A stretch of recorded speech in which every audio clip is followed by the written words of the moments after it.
Hello guys, स्वागत है आप सभी का हमारे यूट्यूब चैनल में। तो गाइस, आज हम आपको पढ़ाएंगे समश्रुत श्रुत भिन्नार्थक शब्द।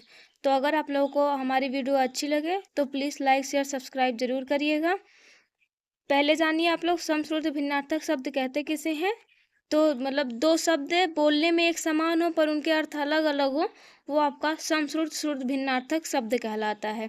जैसे कुछ शब्द दिए गए हैं, हम आपको बताते हैं। जैसे ज्ञेय का मतलब होता है गाने योग्य, और एक ज्ञेय का मतलब होता है जानने योग्य, और गुरु का मतलब होता है शिक्षक, और घन का मतलब होता है बादल, घना का मतलब होता है गाढ़ा, घोष का मतलब होता है गर्जन, और घोष का मतलब होता है बस्ती, चपला का मतलब होता है बिजली, चरी का मतलब होता है जानवर, और चरी का मतलब होता है चारा गोचारण भूमि, और चक्रवात का मतलब होता है चक्रदार हवा, और चक्रवाक का मतलब होता है चकवा, चूड़ा का मतलब होता है चुटिया कुआं, और चूड़ा का मतलब होता है चूड़, और डामर का मतलब होता है आपका तारकोल, और डाबर का मतलब होता है गंदा गड्ढा, और तम का मतलब होता है अंधकार, और तमा का मतलब होता है आपका रात्रि, और तरड़ी का मतलब होता है सूर्य, और तरड़ी का मतलब आपका नाव होता है, और तरुड़ी का मतलब आपका युवती होता है, और तगर का मतलब आपका छाछ होता है, और तरंग का मतलब आपका लहर होता है, तुरंग का मतलब आपका घोड़ा होता है, और तृण का मतलब तिनका, और त्राण का मतलब मुक्ति, और तड़ाक का मतलब शीघ्र होता है, और तड़ाक का मतलब तालाब होता है, और तन का मतलब शरीर होता है। और देखिए, देह का मतलब शरीर होता है, और द्वीपी मतलब बाघ चीता हाथी होता है, और द्वीप मतलब आपका टापू होता है, और द्वीप मतलब आपका हाथी होता है, और दारा मतलब स्त्री होता है, और देव मतलब देवता होता है, दैव्य मतलब भाग्य होता है, और दाख मतलब एक सूखा फल होता है, दामन मतलब आंचल, और दर्भा मतलब कुशा घास, और दूर्बा मतलब दूब होता है, धाम मतलब घर स्थान होता है, और देह मतलब धारण करने योग्य, और ध्येय मतलब आपका उद्देश्य होता है, और देय मतलब देने योग्य होता है, और नीर का मतलब आपका पानी होता है, और नमः का मतलब आपका नमस्कार होता है, और निर्देश का मतलब निर्देश आज्ञा, और निर्देशक का मतलब होता है निर्देश देने वाला, और निर्जन का अर्थ होता है आपका एकांत, और निर्जर का अर्थ होता है आपका देवता जो कभी बूढ़ा ना हो, और निवृत्ति का मतलब आपका अवकाश छुटकारा होता है, और निवृत्ति का मतलब आपका सिद्धि पूर्ति होता है, और नग्र का मतलब मगर मगर होता है, नर्क का मतलब आपका नकर होता है, और नख का मतलब आपका नाखून होता है, नाद का मतलब आपका शब्द आवाज होता है, और नर्म का मतलब कोमल होता है, और नम्र का मतलब विनीत होता है, और निश्चल का मतलब बिना कपट के।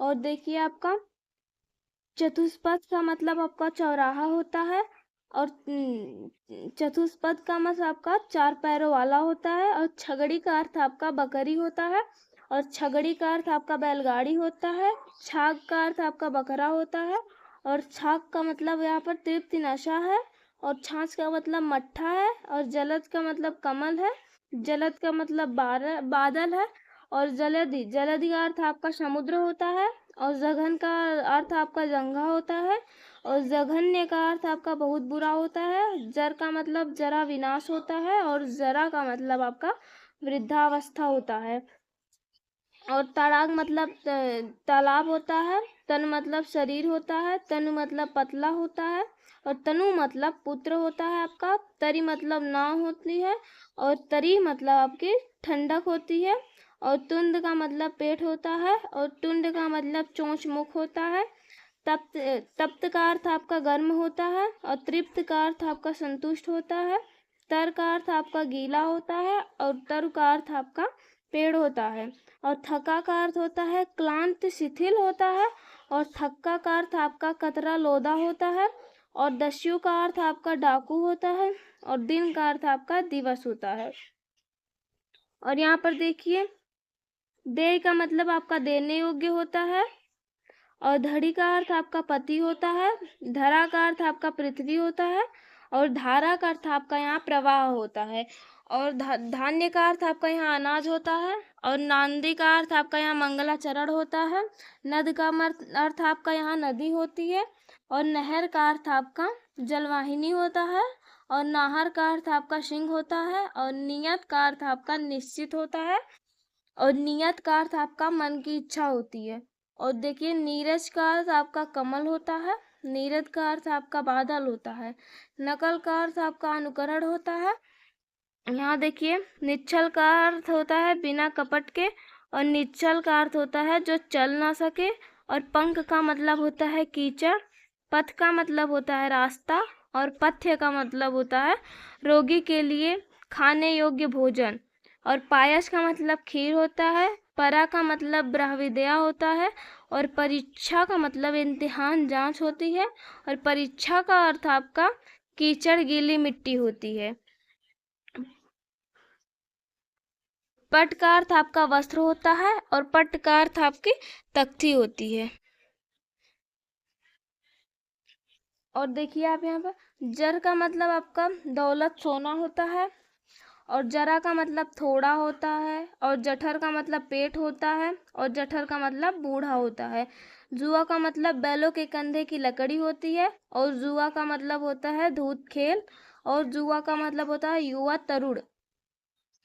और यहाँ पर दस्यु का मतलब डाकू होता है। दिन का मतलब दिवस होता है। दिन का मतलब गरीब दयनीय होता है।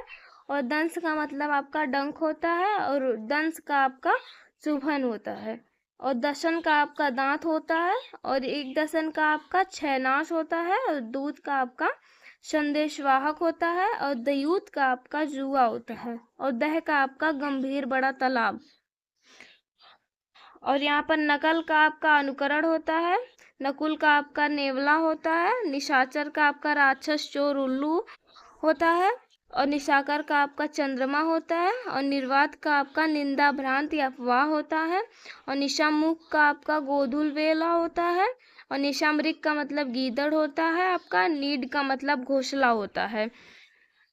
और देखिए पट का मतलब वस्त्र होता है। पट का मतलब तख्ती पीठ होता है। और आपका पवन का मतलब हवा होता है।